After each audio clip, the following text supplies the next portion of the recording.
In this week's Torah portion, we speak about the laws of the Metzorah. What is a Metzorah? A Metzorah is a person who spoke badly about someone else. Now, he got a disease, or she got a disease. It wasn't this, as people think, it's leprosy. It was not leprosy. It was a spiritual disease. And the Metzorah, the actual word, stands for Moitzi, shame, ra. Taking out the name in a bad way, in an evil way. Saying something bad about someone. And we often say, oh, but it's true.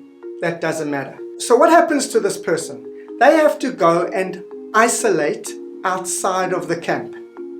Then what they have to do is take a mask and cover their mouth. Seem familiar? This was a really difficult situation for people. They weren't allowed to speak to anyone. They weren't allowed to have any contact with anyone. We know how that feels. If a person doesn't know how to use their mouth properly, then they don't get the use of their mouth. My mother always used to say, if you haven't got something nice to say, don't say anything.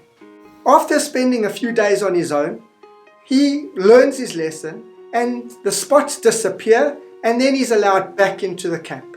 If there is this concept of Lashon Hara, evil speech, then there has to be the flip side, good speech, Lashon Tov. There's a story of two frogs that jump into a barrel of water, and they're trying to get out, and they're jumping and trying to get out, and their friends are screaming, you can't get out, you'll never get out, stop jumping, stop trying. And the one gets tired and starts listening to them, hears them, and eventually gives up and dies. The other one just continues and is jumping, and they're still screaming, you can't get out, you won't get out, give up.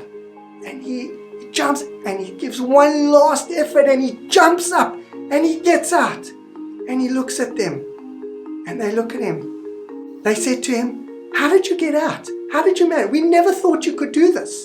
The frog said, I'm slightly hard of hearing. I didn't hear you guys. I thought you were encouraging me. When you were looking out, I was looking up. I thought you were saying, go, go, get out. Come on, get out of here. Words have the power to build or to destroy. It's our choice. Be great. Be a giver. Let's use our words to build. Shabbat Shalom.